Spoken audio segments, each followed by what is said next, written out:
isso, né? Eu queria iniciar, eu não sei como está sendo as aulas, imagino que muito boas, e também não sei quais foram os fundamentos que até aqui foram passados. Então hoje, o tema que foi sugerido para me trazer para vocês, seguindo a sequência, é arrependimento e conversão. Mas acho muito importante, às vezes, dar uma fundamentada uma coisa ou outra. Não sei quantos estão nas aulas, quantos vieram, não sei o que foi falado também, fora do que está na apostila. Então talvez eu fundamente uma coisinha ou outra, passando para poder chegar onde eu quero. Faz sentido? Amém? Eu quero iniciar falando para nós sobre a carência do ser humano. E eu quero que vocês estejam entrando nesse pensamento, ok? Dentro do ser humano, em todos os tempos da humanidade, houve e há uma carência, um desejo, e a Bíblia chama isso de anseio pela eternidade, um desejo pela eternidade. Mas os homens, naturalmente, não conseguem definir isso como anseio pela eternidade, até porque a Bíblia definiu isso. Mas se você pegar um homem, em qualquer época da humanidade, e você perguntar o que é isso, ele vai dizer, olha, eu estou procurando uma divindade. Faz sentido? Eu estou procurando a Deus.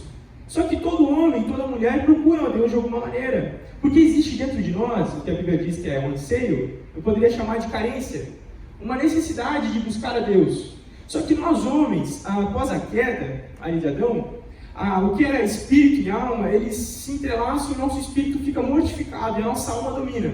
E a alma, ela resumindo em três, ela é mente, vontade e emoções. Talvez você já tenha escutado sobre isso. Então, resumindo, a tua alma, aquilo que faz você pensar, é a sua mente, vontade e emoções, é a sua alma, é o que condiz. E aí dentro do homem vem essa carência, essa necessidade de buscar a divindade, e o homem tenta buscar essa divindade. O homem busca e vai de atrás, e a divindade que ele busca, e eu estou falando sobre a alma, então eu quero que você se retire um pouco do contexto atual, da consciência que vocês têm sobre o Evangelho, eu quero que vocês pensem como humanidade, ok? Como humanos, ok? Vamos sair dessa posição de Cristo e vamos pensar como humanos, no sentido fora, né, de Cristo.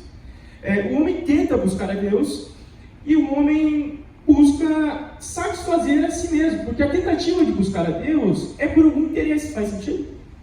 Se ele não, como que eu vou dizer isso? Se ele não quisesse, ou melhor, se ele não tivesse nenhum interesse próprio, ele não buscaria Deus, porque qual que seria o motivo?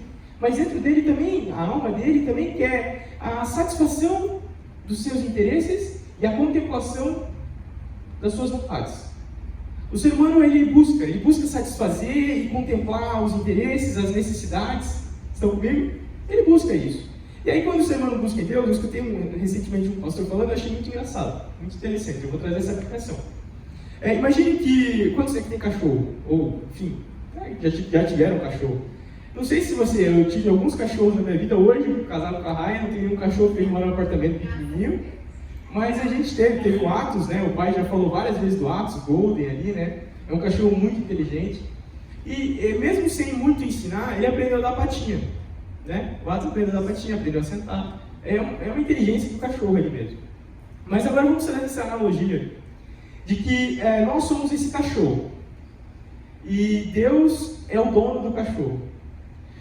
Toda vez que o dono chega em casa, o cachorro faz o culto dele, porque ele quer alguma coisa em troca.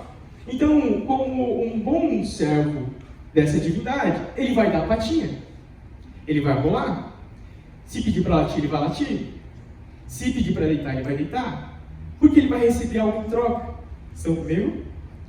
E essa divindade, como uma boa divindade, vai dar a ele o que ele quer.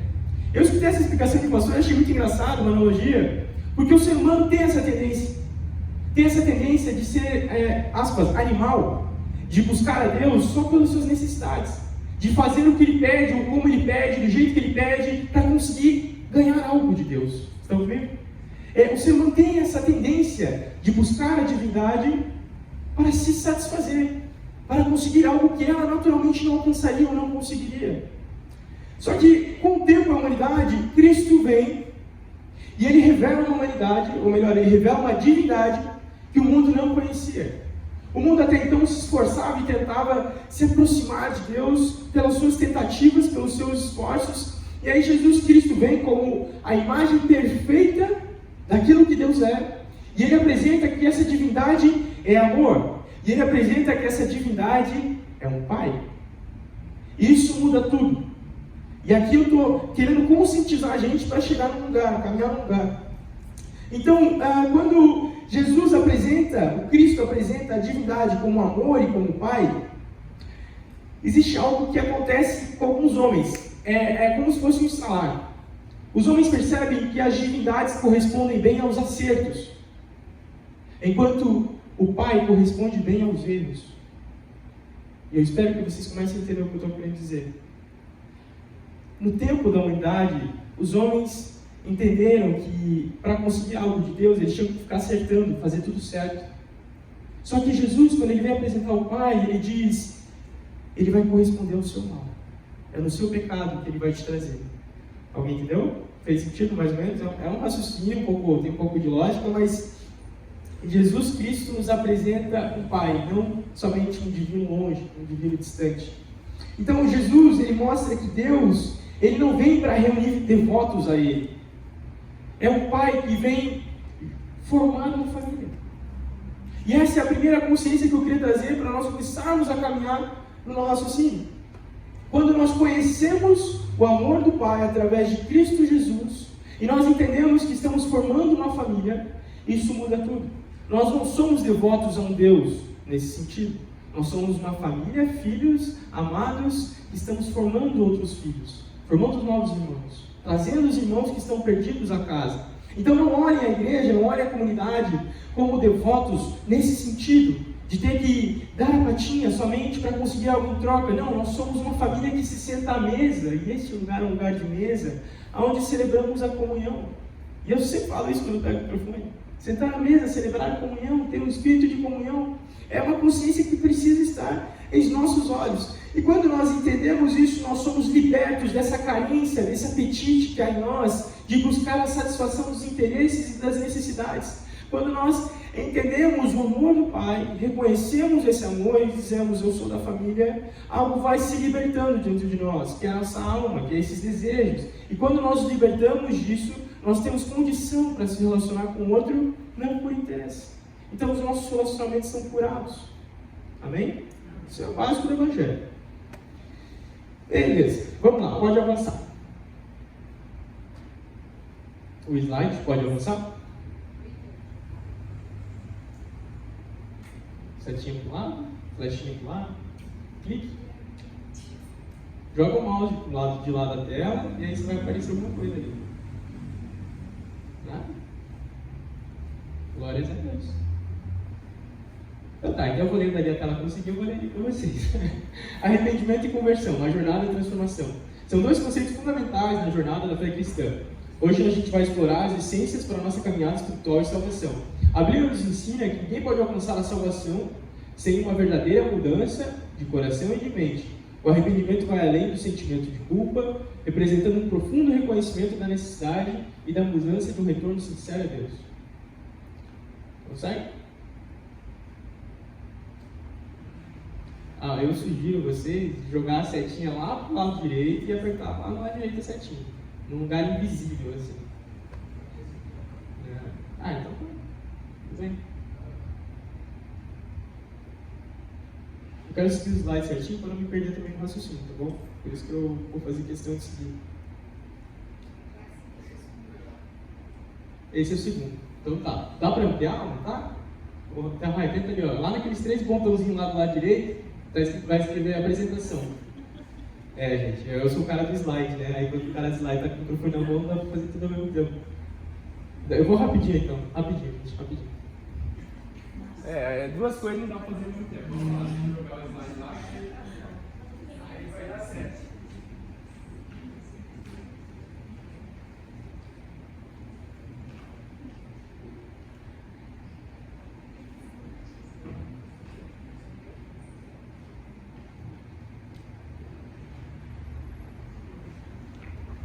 Amém, não perca o raciocínio, vamos lá. Então tá, significado de arrependimento. Quantos já ouviram a palavra metanoia? Ou melhor, quem nunca ouviu a palavra metanoia? Levanta a mão, por favor. Metanoia, já ouviu? Quem nunca ouviu a palavra metanoia?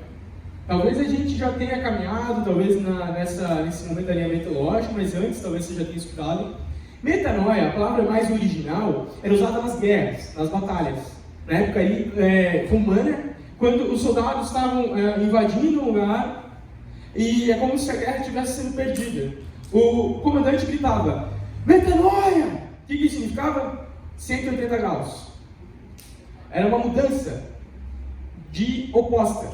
Então, metanoia tem a ver também com a mente, mas também com um comando. É uma mudança de ângulo, uma mudança de local. Isso fisicamente também como a mente. Noia, né? Noia, mente. Então, metanoia significa meta, mudança, metamorfose, noia, mente. Então, é quando existe uma transformação na sua mente. Uma maneira de pensar, e aí você está 180 graus e olha de outra maneira. Ok? Então, a metanoia, ela é também um verdadeiro arrependimento. Começa na mente e afeta como enxergamos a Deus, o pecado e a justiça, levando à renovação da mente. Então, Romanos 12:2 diz, não vos conformeis com o padrão deste mundo, não aceitem como as coisas estão caminhando, mas transformem-se, metanoia. Mas metanoia, a maneira que vocês veem, e isso é Romanos 12:2, tem a continuação, mas enfim, a maneira que vocês veem. Então, mude a mente de vocês. Pode avançar. Então, aqui eu queria falar com vocês sobre remorso e arrependimento verdadeiro. Se vocês quiserem ver ali em Atos 2, eu vou ler rapidamente aqui, Atos 2. O que acontece em Atos 2? Todos sabem, né? O Espírito Santo, ele desce no Pentecostes, os homens são cheios do Espírito Santo, os homens começam, eu falei isso na vigília que a gente teve semana passada com os jovens da faculdade, eles vieram aqui e nós falamos sobre isso. O Espírito Santo vem, batiza aqueles homens, eles ficam cheios do Espírito Santo e começam a falar línguas diferentes, não é línguas dos anjos, mas é a língua de cada homem que estava naquele lugar. E aqueles homens começam a ouvir a pregação do Evangelho na língua deles. E se vocês verem, se eu não me engano, está mais ou menos em Atos 2:18, por aí. Isso. E aí ele começa a dizer aos homens de cada lugar que veio. Cada homem veio de um lugar, começa a falar do Egito, começa a falar de vários povos, e cada um na sua língua. O que eu falei naquele dia da vigília? Eu falei que, é uma oração que eu fiz, né? Que o Espírito Santo venha sobre nós, para que a gente consiga falar a língua daqueles que estão lá fora. Né? Não é a língua estranha, é a língua que eles entendem. Porque se eles não entenderem a língua de Deus, a língua do Evangelho, eles não vão conseguir querer receber o Evangelho. Então, meus irmãos, aqui trazendo um pouco de aplicação prática, que essa venha ser a oração da igreja, que a gente venha conseguir entender a língua do povo, a língua que o mundo está lá fora. Não é para se formar igual ao mundo, mas é para poder comunicar o Evangelho. Faz sentido? Amém?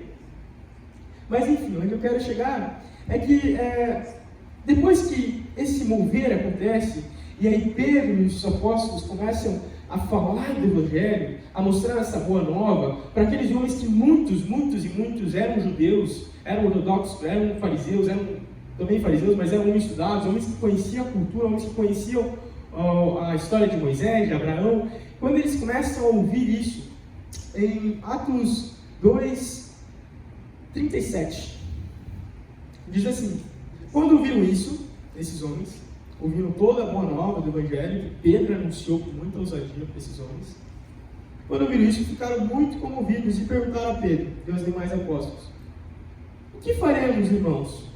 Então aqui tem a primeira pergunta, né, deles dizendo: o que a gente vai fazer? O que a gente vai fazer com isso? Com isso tudo, com essa boa nova?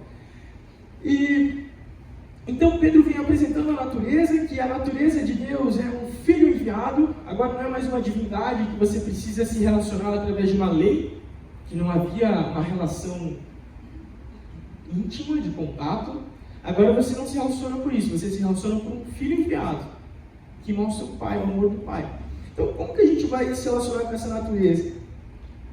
Aí ele vem e diz o seguinte. Tá passando. Aí ele vem e diz o seguinte, no 38, Pedro respondeu: arrependam-se, e cada um de vocês sejam batizados em nome de Jesus Cristo para a remissão dos seus pecados, e vocês receberão o dom do Espírito Santo, porque a promessa é para vocês e para os seus filhos, e para todos que ainda estão longe, isto é, para todos aqueles que o Senhor nosso chamar. aí ele vai dizer assim, com muitas outras palavras deu testemunho aos oitavos dizendo, salvem-se dessa geração perversa. Quero parar aqui. Então, o que acontece? Pedro fala sobre arrependam-se, mas arrependam-se do quê? É aqui que eu quero pensar também um pensamento com vocês. Arrependam-se também, quando a gente fala de arrependimento, a gente tem muito na cabeça de algo que a gente fez errado e busca se arrepender. Mas, naquele contexto, eu quero trazer, porque isso faz sentido para nós hoje, o arrependimento também está relacionado àquilo que eu fiz certo, mas no lugar errado. Como assim, André? Esses homens, muitos deles, se consideravam homens justos, porque eles seguiam as leis, porque eles seguiam a Torá, porque eles obedeciam os mandamentos. Mas Pedro, ele vem e diz, se arrependam, porque isso não é o suficiente para vocês. Vocês não vão conseguir por isso. Não há obras, não há tentativa, não há lei que possa chegar a Deus. Você não vai conseguir chegar a esse amor, a isso que nós estamos falando, a esse poder. Então, se arrependam também dos seus erros, dos seus pecados que vocês cometeram e sabem que são transgressões, mas se arrependam também dessa consciência, que é uma falsa justiça, que diz que vocês são bons. E aí quando ele diz salvem-se, aqui nesse termo, salvem-se, a palavra original, não é salvar a si mesmo, é salvai-vos. Então Pedro diz, salvem os outros, busquem a salvação, não para si mesmo, mas também para os outros. E isso é legal, porque é uma convocação que Pedro ensina, que a salvação não é uma salvação individual, mas uma salvação de consciência de que, agora que eu estou em Cristo Jesus, eu preciso reconciliar aqueles que estão perdidos. Eu preciso salvar os perdidos, eu preciso resgatar, eu preciso ir atrás dos que não sabem dessa verdade. E eu queria linkar com vocês sobre o jovem rico. Uma vez eu estava estudando e eu tive um insight ali muito legal sobre o jovem rico. Porque o jovem rico pergunta, como eu faço para herdar a vida eterna? Aí, como eu faço para ter a salvação? Como eu faço para viver bem? Faz 3 dessas, né? Jesus está conversando com ele. E aí, Jesus diz, olha, faça as leis. Se relacione com o divino através da lei. Mas ele sabe que não é o suficiente. Ele pergunta de novo, como que eu faço? Ele faz a segunda pergunta, no mesmo sentido, como que eu faço para viver bem, a vida eterna, a salvação? Diz, olha, então, se você realmente percebeu que pela lei não é suficiente, vá, venda tudo o que você tem e me segue.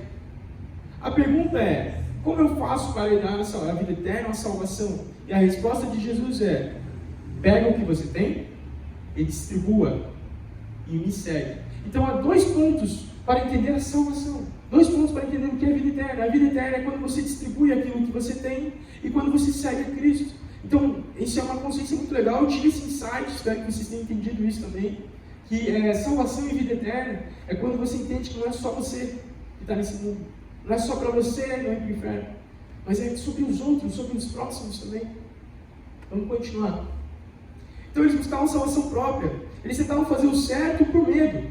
Então era muito comum, isso é comum até hoje, mesmo Cristo já sendo revelado há muitos anos e a palavra sendo pregada, é muito comum as pessoas virem para a igreja, as pessoas quererem aceitar a Cristo, as pessoas quererem fazer as liturgias, as doutrinas da igreja evangélica por medo de ir para o inferno, por medo de Deus pesar a mão.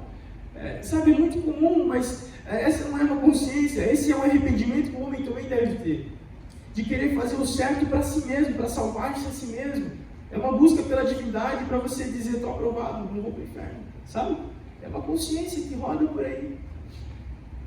Então vamos continuar. Então, só que existe também a questão ali do remorso, que em 2 Coríntios 7:10 se chama o termo tristeza do mundo. A tristeza do mundo é diferente do arrependimento verdadeiro, que é o remorso. A tristeza do mundo é como se você só se arrepende, nesse sentido, essa tristeza do mundo, esse orgulho ferido, que é o remorso, vamos usar a palavra remorso. Esse remorso vem sobre você somente quando aquilo que você estava fazendo está errado. Então, se não tivesse dado errado, agora eu quero que você use a tua mente, imagine alguma coisa, algo que você sabe que é errado, aquilo que você estava fazendo, alguém descobre, ou é pego, ou acontece um acidente, uma catástrofe, um dano é gerado sobre você. Então, isso se chama remorso. Quando o dano te fere, você tem remorso. Você não se importa com a relação. se você feriu alguma relação, tanto com Deus quanto com o próximo. Isso não faz diferença. E aí o arrependimento verdadeiro é quando você entende, quando você compreende que isso feriu a Deus, isso feriu o próximo, isso foi um sofrimento não só meu. Vocês estão comigo? Amém? Estão sentindo? Estão entendendo?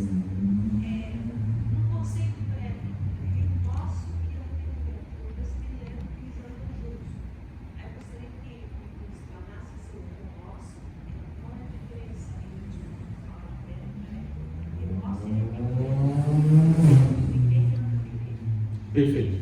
Assim, o arrependimento verdadeiro, quando a gente está em cima da palavra, né? Claro, no português aí elas podem até ser sinônimos, né? Mas aqui na palavra, em cima da palavra, arrependimento verdadeiro é quando é algo genuíno dentro de si, que você se reconhece e você não justifica. Você não tenta validar, você não tenta dar motivos do porquê você fez ou porquê você errou. A gente ia caminhar mais pra frente, mas perfeita pergunta.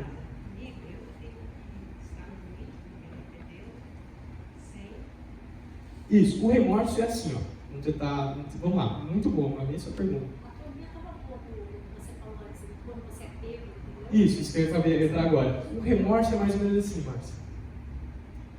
Vamos supor que você... É um exemplo bem básico que eu estou passando por isso agora, né? Eu comecei a mexer com a contabilidade, né, na minha vida financeira da RAI, a gente está pagando contadora. Até então eu não declarei nada na minha vida. Então eu ganhava e não declarava nada, eu nunca tive um envolvimento com o banco, mais sério.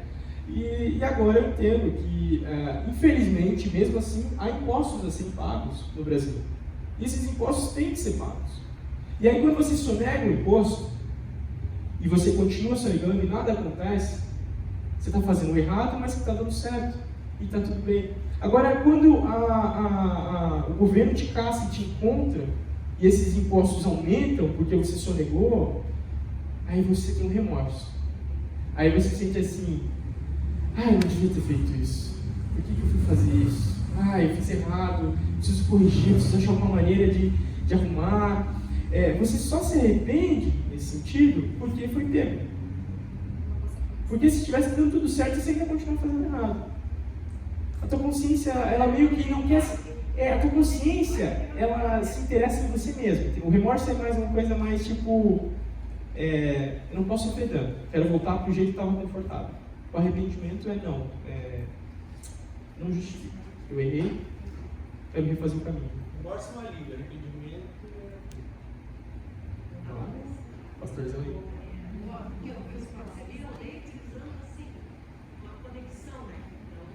Aqui a gente divide, né? Porque aí, o que eu disse para vocês, seria como um orgulho ferido ou como a tristeza do mundo. São termos, né, usados para dizer da diferença do coração do homem para o arrependimento verdadeiro. Muito bom, Márcio. Vamos continuar. Pode avançar. Aí sobre o chamado universal ao arrependimento. Então, nós entendemos que o arrependimento é quando nós cremos em Cristo e dizemos, essa vida chega, eu quero mudar. Eu quero mudar tanto aquilo que eu tento fazer para ser aprovado nas justiças, quanto aquilo que eu entendo que são transgressões. Eu quero mudar, eu quero fazer algo diferente. Aí nós recebemos, nós nos arrependemos, e aí existe o chamado universal arrependimento.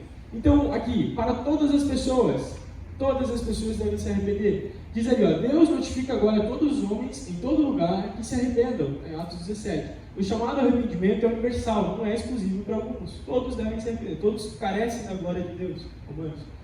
Desejo de Deus. O Senhor é paciente para convosco, não querendo que ninguém pereça, senão que todos cheguem ao arrependimento. Então esse é o desejo de Deus, que todos creiam que o Filho de Deus foi enviado para nos dar a vida. Urgência do chamado. O tempo para o arrependimento é agora. Arrependei-vos, pois, e convertei-vos para que sejam apagados os vossos pecados. Em Atos também. Reparem que em Atos ali diz muito sobre arrependimento. A primeira mensagem pregada para a igreja primitiva era não aceitem do jeito que está, mudem a mente de vocês, o coração de vocês, para poder entrar numa nova vida. Amém? Deixa eu tomar uma coisa aqui. Não sei.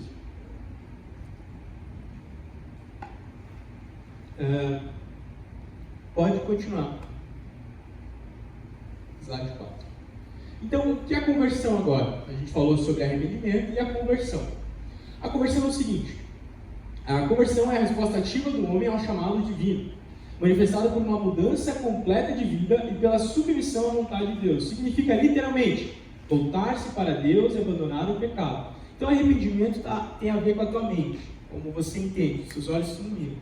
A conversão tem a ver com já um comportamento, mas não só comportamento em si, mas esse movimento de falar, eu vou fazer. Então, o arrependimento é você entende, decisão, boa. Então, o arrependimento é quando você entende. Agora eu entendi, meus olhos foram iluminados. A conversão é quando você diz, vamos para a prática, vamos para a ação. Agora eu vou mudar o jeito que eu fazia as coisas, o jeito que eu falava as coisas, o jeito que eu me comportava, o jeito que eu fazia. Aí você tem, as duas andam juntas, diferente de remorso. Conversão anda junto com arrependimento. Aí aqui vem uma rapidinha, uma alegoria, né? Então, voltar-se para Deus, você muda de direção, quando você se arrepende e se converte, ali tem a conversão. E aí vem um novo nascimento, a regeneração espiritual. Então, quando você ouve o Evangelho, seus olhos se abrem, você diz, eu creio, e eu quero, e eu reconheço, pecador que eu sou, o Espírito Santo de Deus passa a habitar dentro de você. Vou contar umas histórias durante as conversas aqui, mas uma delas é que um dia eu estava na praia, eu estava pedalando na praia com um amigo meu, e conversando. A gente fazia isso toda semana, uma vez na semana à noite, aqui, né, ali dessa praia aqui, então a gente pedalava à noite, e toda semana a gente fazia isso, era um compromisso que nós tínhamos de um cuidar do outro, na conversa, né, e também na saúde, porque a gente pedalava. Aí um dia eu parei a bicicleta bem na Tamandaré com ele, eu parei sem falar pra ele parou, me olhou, fez assim, eu falei, cara, eu tô sentindo que, sei lá, alguém precisa ouvir de Jesus. Aí ele, né? Daí ele já sabia, já me conhecia, né, do jeito que eu sou, ele parou a bicicleta, ele ficou do meu lado, daí ele deu uns passos para trás, e eu fiquei ali na Praça da Tamandaré, em movimento à noite, eu fiquei andando como se eu estivesse, sei lá, caminhando assim, olhando, né, assim, ó, me dá alguém, né, e tal. Aí a Raíssa tampa os ouvidos agora, aí apareceram duas garotas e vieram falar comigo, da minha idade, assim. E elas fizeram uma cantada, assim, sabe? Elas deram em cima de mim, assim, uma coisa, eu não lembro o que era, elas fizeram a cantada. Eu ri, e quando eu fui responder, eu respondi falando sobre o amor de Deus. Eu não lembro qual que era agora, meu amigo talvez lembre, eu não lembro. Mas eu usei uma estratégia que apareceu e consegui falar do amor de Deus. Aí elas riram, assim, ficaram meio sem graça. Aí eu falei, não, mas Deus ama vocês. Eu sei que talvez a proposta de vocês era outra, mas eu quero falar para vocês sobre o amor de Deus. E aí elas ficaram ouvindo, eu acho que por causa do constrangimento, elas acabaram tendo que ouvir. E aí eu comecei a falar, e quando eu estava falando, uma delas começou a chorar. E chorar, não parava de chorar, e falando sobre o amor de Deus, o Evangelho. E aí, quando eu terminei de falar, eu falei, vocês querem aceitar Jesus? Uma delas disse, olha, eu já fui convertida. E aí começou a contar a história dela. E quando ela estava contando a história dela, onde eu quero chegar, é que ela disse que um dia ela foi selada pelo Espírito de Deus. Eu nunca tinha escutado esse termo, se escutei eu não lembrava. Mas eu achei tão lindo esse termo, ser selado pelo Espírito. Ela falou, eu fui selado pelo Espírito.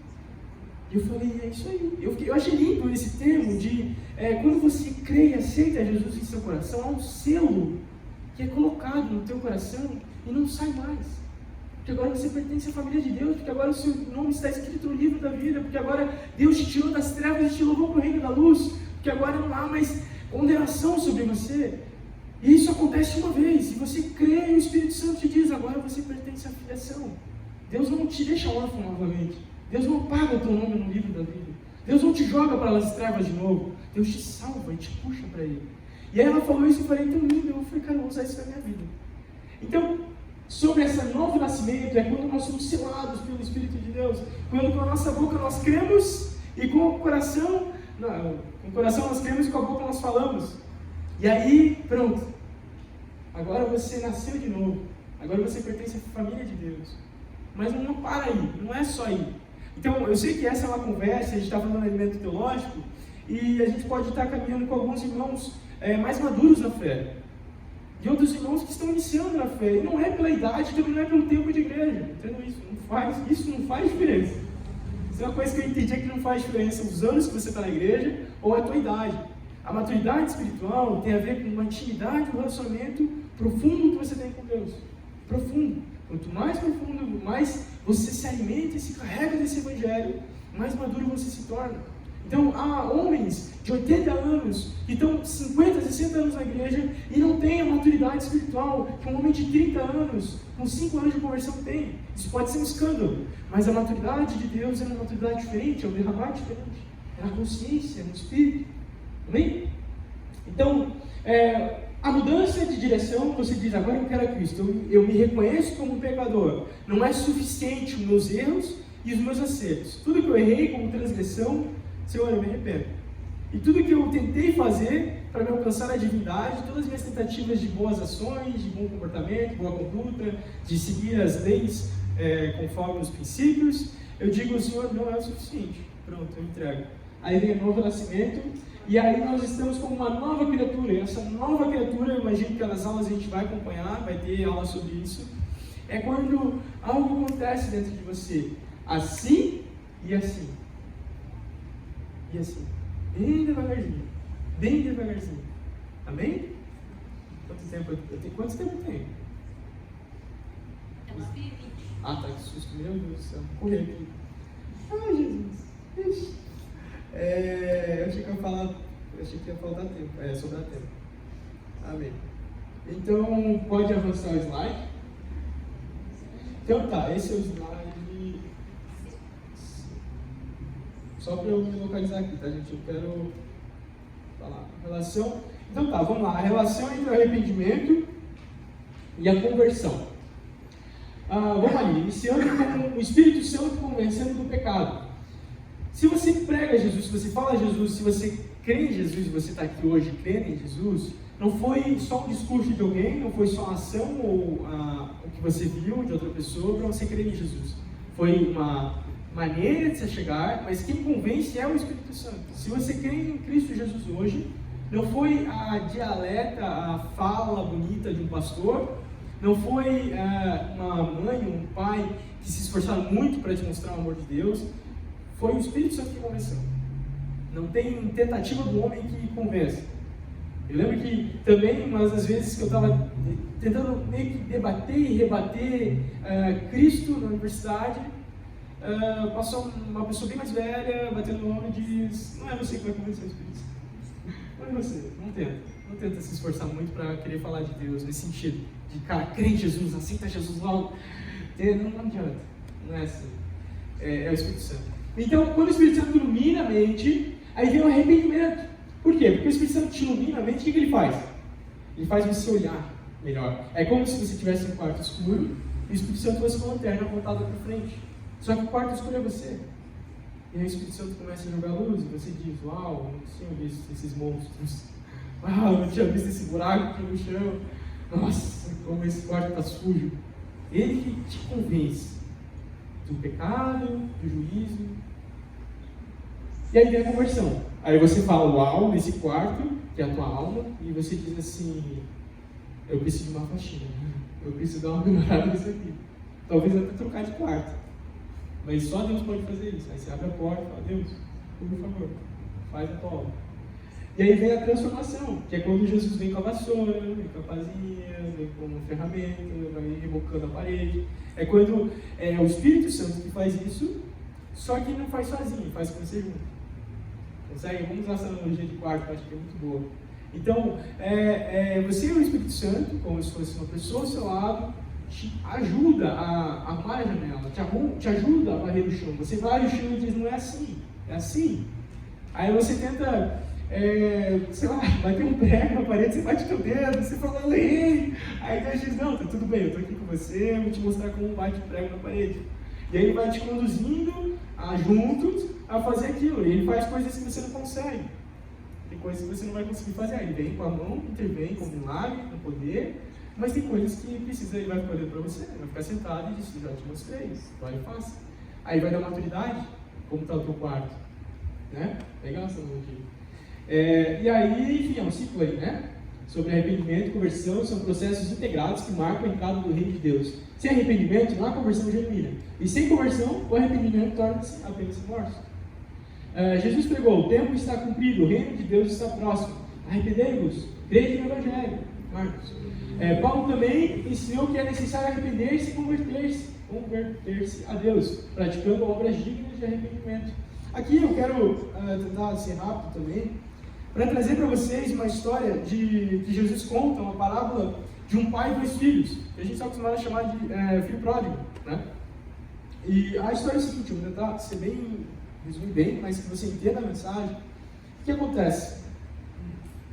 São dois filhos, só que quando Jesus está contando essa história, e é muito importante você se atentar todas as vezes que Jesus conta uma parábola, é hermenêutica, né? Você tem que olhar um pouquinho aonde ele está falando, com quem ele está falando, por que ele está falando, e onde ele quer chegar. Quando Jesus conta sobre esses dois filhos de um pai, ele está com os fariseus. Os fariseus, vamos usar um termo aqui bem atual, meio de coach, os fariseus eram homens extremamente religiosos. E o que isso quer dizer? Fariseus eram homens que tinham o código do sistema. Estudaram o código. Estudaram tudo que podiam para conseguir controlar o sistema. É mais ou menos assim, não quero escandalizar em nada, mas é como se esses homens fossem os homens que dominassem o código do sistema de Deus para poder controlar a Deus e dizer, bom, eu cuido de Deus, eu consigo controlar. Se eu fizer isso, isso e isso, eu estou bem. E aí eles eram prepotentes, né? E a gente vê que Jesus tinha um negócio com os religiosos, um coração religioso. Por quê? Porque eram aqueles que tentavam controlar. Agora imagina o próprio feitor desse sistema e desse código começar a dizer coisas diferentes, códigos diferentes. Os fariseus, os religiosos, consideravam Jesus como transgressor. Foi um dos motivos de Jesus ser crucificado. Porque eles diziam, esse cara está falando um código diferente. O código que a gente lê, para quem não entendeu, o código que a gente aprendeu era olho por olho, dente por dente. Esse transgressor aí está falando que se for olho por olho, alguém vai ficar cego, e dente por dente, alguém vai parar de sorrir. Não faz sentido.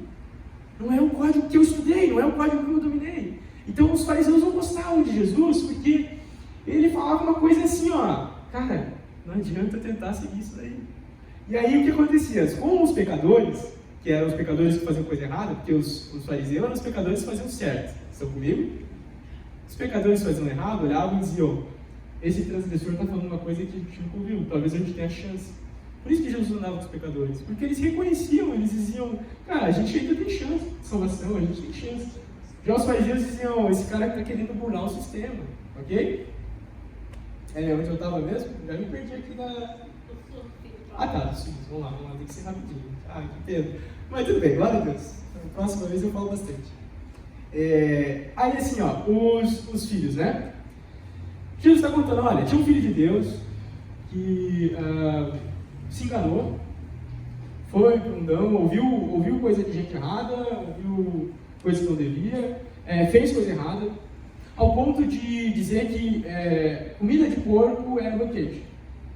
E quando ele chega nesse lugar, nessa consciência, esse filho, ele entende, ele se lembra que na casa do pai é melhor. Que na casa do pai, até os servos comiam melhor que a comida de porco. E esse filho decide voltar. Então esse filho fez errado, ele era um pecador que fez errado. Vamos começar a encaixar aqui. Pecador que fez errado. Mas um pecador que sabe o lugar certo, sabe onde é a casa do pai. Quando esse filho volta, o segundo filho, que é onde Jesus está dando a ênfase, a gente quase não escuta a pregação sobre isso, a gente dá mais ênfase para o filho que saiu. Mas Jesus queria falar sobre o filho que estava na casa. Era essa história que ele estava falando com o fariseu. Não estava falando dos que estavam perdidos, ele estava falando, melhor, perdidos, entenderam, né? Os pecadores que sabiam que eram pecadores, eram os que estavam na casa de Deus. E aí ele diz assim, e quando o segundo filho vê, ele não aceita, ele não quer entrar na casa. Porque ele diz, Senhor, eu fiz isso, ou melhor, Pai, eu fiz isso. Eu deveria receber, eu estou, justiça própria. É se achar justo, se achar digno. E sabe o que é uma pena? A pena dessas pessoas que se acham justas é que a gente não sabe o final da história. A gente sabe o que acontece com o filho que saiu, ele voltou e banquete. A história termina sem a gente saber o que aconteceu com os religiosos. E aqui, sobre a relação entre arrependimento e conversão, eu queria trazer essa história para vocês de olhar de outra perspectiva. Existem os transgressores que cometem pecado, ou melhor, se arrependem do errado, do que fazem, e existem os justos por si só, que cometem pecado, mas que acham que não estão fazendo certo por sua justiça. Estão entendendo? Pecado é tudo aquilo que não faz parte do amor de Deus. Pecado é tudo aquilo que não se relaciona a Deus. Pecado é tudo aquilo que está fora. Ou melhor, pecado é tudo aquilo que está tentando defender ou proteger os teus medos. Ou tudo aquilo que está defendendo a si mesmo. Pecado é isso. Pecado é quando a alma tenta se defender, se proteger, estar sobre acima. Cara, isso é um resumo do pecado, dos pecados. Você pode ver qualquer tipo de pecado. Pegar os 10 mandamentos, transferir em pecados, vai dizer... uma tentativa de proteger-se a si mesmo, uma tentativa de esconder o seu medo, uma tentativa de estar acima do outro. Isso é pecado. Então, dentro de nós também há esses dois tipos de homens, dois tipos de filhos. A gente às vezes pode ser os filhos que fazem as transgressões erradas. E aqui também, vai encaixando também. Quando nós fazemos esses pecados errados, vocês estão entendendo, né? Que é pecado errado e que é pecado certo, né? Pecado certo é uma tentativa de obras. Pecado certo é você tentar chegar a Deus e dizer: Senhor, eu fiz isso. Senhor, eu orei bastante. Senhor, eu tenho uma família, olha meus filhos. Senhor, olha o que eu construí. Senhor, eu estou tantos anos na igreja. Esse é o pecado certo. Em aspas, tá?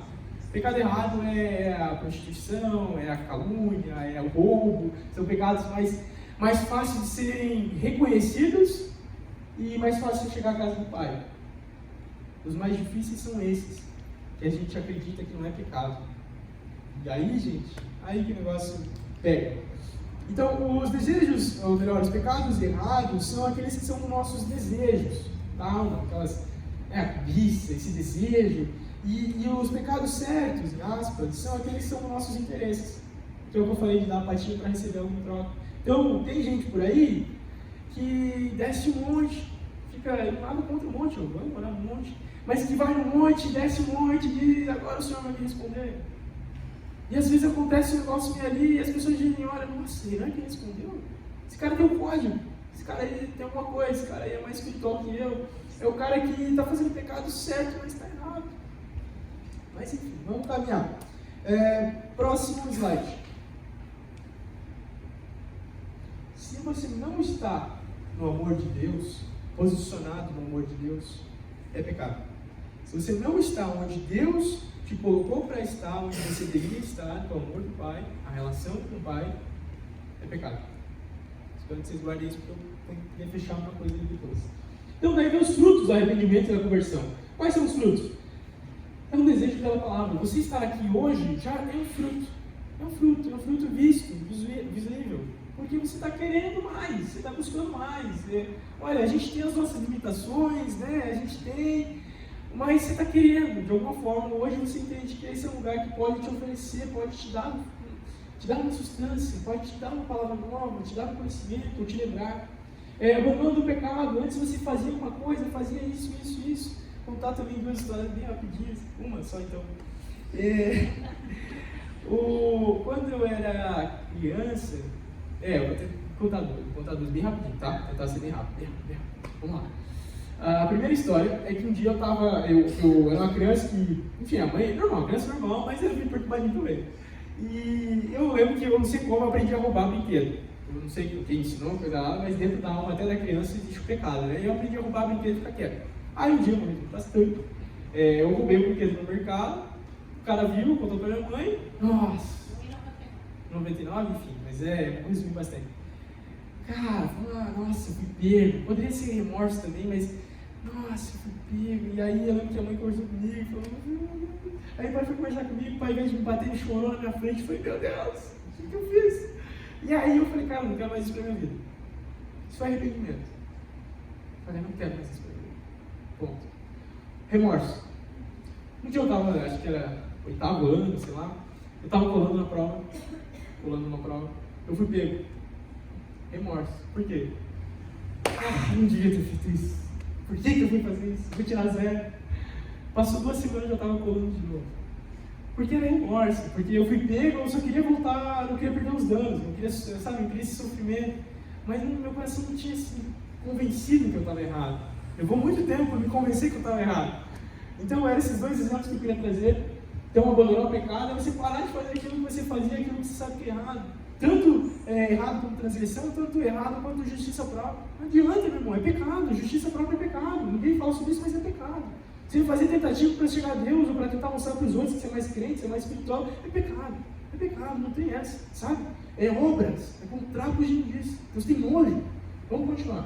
Frutos do Espírito. Então, quando o Espírito Santo está ali limpando a casa, ele vai te dando ferramentas. Ferramentas da alma, ferramentas da consciência. Ferramentas para quê? Para se relacionar bem com o próximo, consigo mesmo, com Deus.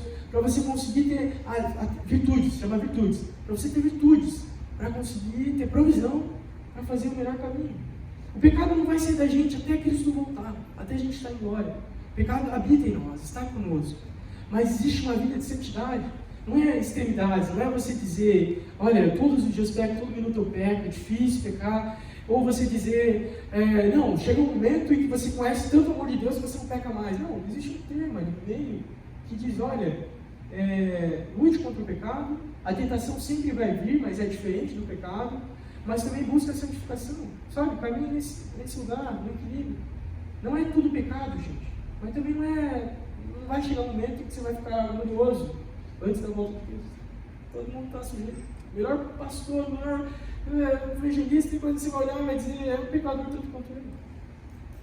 Tá? Tanto quanto ele, sabe? Ter essa consciência. Compromisso com a justiça. Então, aqui você vistais um novo homem, criado segundo Deus, em justiça e retidão, procedentes em verdade. Pode avançar.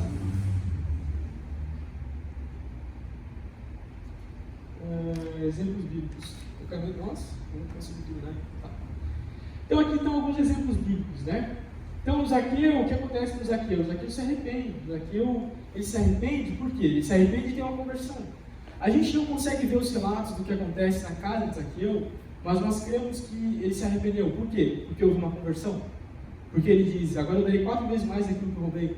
Então, para um homem chegar nessa posição de dizer, farei aquilo que eu sei que é justo, é porque ele entendeu algo. A Bíblia não mostra, mas Zaqueu foi um dos homens que se arrependeu. Primeiro ele teve uma luz de dizer, olha, eu vou, rapidamente também, o fato de Zaqueu subir uma árvore já era uma posição de humilhação. Porque os homens não subiam em árvores, porque eles mostravam suas partes íntimas, eles usavam saias, eram um baixinho, então ele sobe na árvore já entendendo que o coração dele já estava quebrantado. O Espírito Santo já estava ali, né? E aí, enfim, acontece, sabe o que acontece? Zaqueu vai lá e faz isso. Paulo, ele estava contra os cristãos, a igreja primitiva, estava matando um monte de cristão, e aí ele reconhece que o Senhor fala com ele, e na hora ele fala, o que farei, Senhor? Ele já se arrepende, já tem uma mudança dele, já reconhece. E aí vem a conversão de Paulo, claro. E o filho pródigo, como eu falei para vocês. Pode avançar.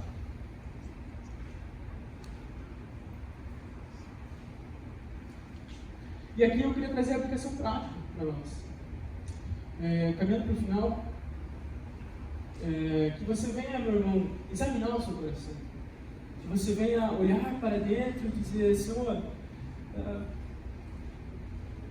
conhece o meu coração, prova-me e conhece meus pensamentos, o que há em mim, o que há de errado. Você talvez não está vendo isso, não está vendo onde estão os erros, as questões, e você precisa, olha o Senhor, diga como o salmista fez, Senhor, o que há em mim. Confesse seus pecados, reconheça seus erros diante de Deus com sinceridade. Se confessarmos nossos pecados, Ele é fiel e justo para nos perdoar os pecados e nos purificar de toda injustiça. Quando nós confessamos o pecado, e aqui também muito importante, arrependimento é diferente de confissão. Arrependimento é uma consciência, a confissão é quando nós precisamos fazer com frequência.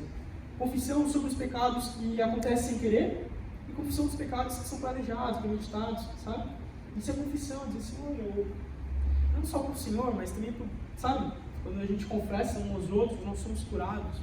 Quando nós dizemos, eu preciso de ajuda, eu preciso que alguém me oriente, eu preciso tirar isso dentro de mim. Por isso foi inventada a psicologia. Porque as pessoas precisam tirar algo dentro delas e não conseguem. Aí vem alguém com ferramentas ali e tira isso, e a pessoa é curada. Mas no Evangelho já havia isso antes, há mais de 2000 anos atrás. Confessa, fala, tira para fora. Sabe? Pessoas maduras, pastores, irmãos maduros. Busque transformação. Comprometa-se com a mudança verdadeira, permitindo que o Espírito Santo renove a sua mente e coração. Então transformarmos pela renovação da nossa mente.